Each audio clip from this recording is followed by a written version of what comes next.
எனவே அந்த சூழலில் தமிழ் ஈழத்தை வென்றெடுப்பதை தவிர வேறு மார்க்கம் உங்களுக்கு இல்லை. நம்முடைய நோக்கம், நான் இதை நிறைவாக சொல்றேன், தமிழ் ஈழம்தான்.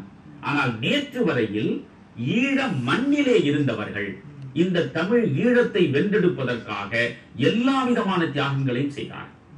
புலம்பெயர்ந்த தமிழர்கள் தார்மீக ஆதரவு தந்தார்கள். அவர்களுக்கு என்னென்ன வேண்டுமோ களத்தில் நின்று போராடுவதற்கு வேண்டிய பொருட்களை, பண உதவியை பல்வேறு வகைகளில் புலம்பெயர்ந்த தமிழர்கள் கொடுத்தார்கள்.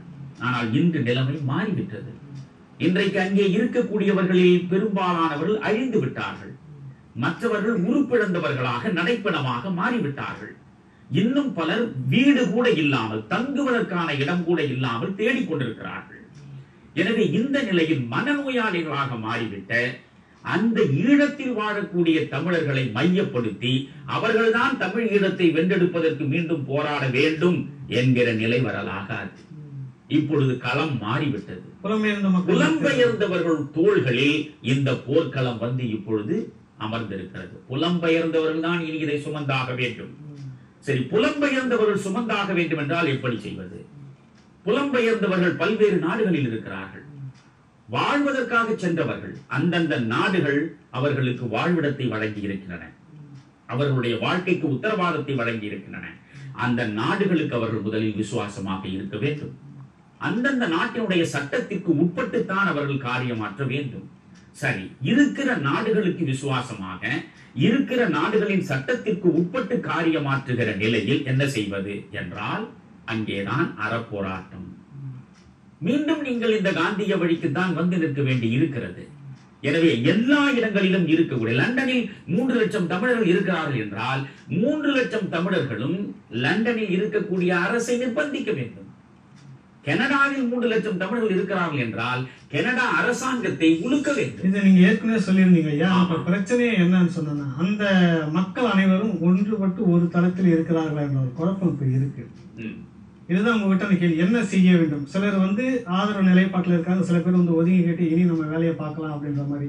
இன்னும் சில பேர் உருப்படியாக சில காரியங்களை கடமையாற்றுவதற்காக வருபவர்களை தடுக்க வேண்டும் என்பதற்காக சில மாற்று அறிக்கைகளை கொடுக்கிற விதமா இருக்கிறாங்க. இந்த விதமான குழப்பம் தீர்வதற்கு அந்த மக்கள் என்ன செய்யலாம்? இது எல்லா போராட்ட களங்களிலும் இது போன்ற துரோகங்கள் நிச்சயமாக இருக்கும். திசை திருப்புதல், துரோகங்கள், உள்ளிருந்தபடியே கருவறுத்தல், இவையெல்லாம் இல்லாத சுதந்திர போர்க்களங்களே கிடையாது. நான் என்ன சொல்கிறேன், இங்கிருந்து புலம்பெயர்ந்த தமிழர்கள் அவர்கள் அமெரிக்காவில் இந்திர போக வாழ்வை கூட வாழலாம். ஆனால் அவர்கள் எந்த நிலையிலும் மண்ணற்றவர்கள், நாடற்றவர்கள். அவர்களுக்கு என்று ஒரு நாடு கிடையாது. எனவே எந்த இடத்தில் இவருடைய வேர் இருக்கிறதோ அந்த வேர் இருக்கிற இடம் நோக்கி இவர்கள் திரும்ப வேண்டும். நான் அறிந்த வரையில் அந்த தாகம் 90 விழுக்காடு புலம்பெயர்ந்த தமிழர்களுக்கு இருக்கிறது.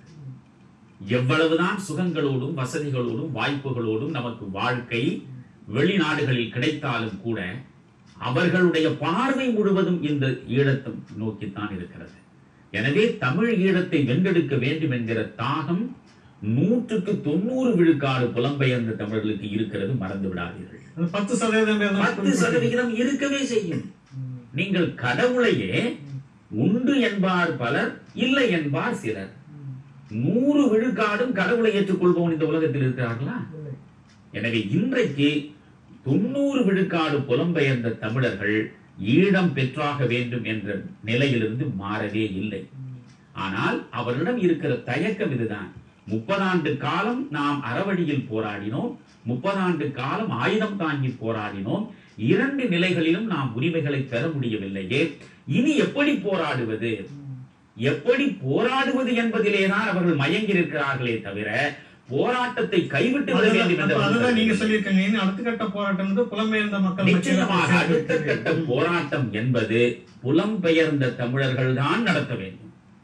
ஈழத்திலே இருக்கக்கூடிய தமிழர்கள் எல்லா விதமான தியாகங்களுக்கும் தங்களை ஆட்படுத்திக் கொண்டவர்கள்.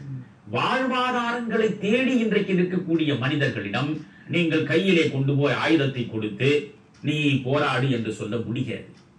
அல்லது நீ ஆயுதமே இல்லாமல் உன்னுடைய நெஞ்சு நிமிர்த்தி நீ களத்திலே நின்று உரிமைக்காக குரல் கொடு என்றும் சொல்ல முடியாது. காரணம் இன்றைக்கு மன அளவில் பாதிக்கப்பட்டிருக்கிறார்கள். தன்னுடைய சொந்த மகனை இழந்த தாய், கணவனை இழந்த மனைவி, மனைவியை இழந்த கணவன்,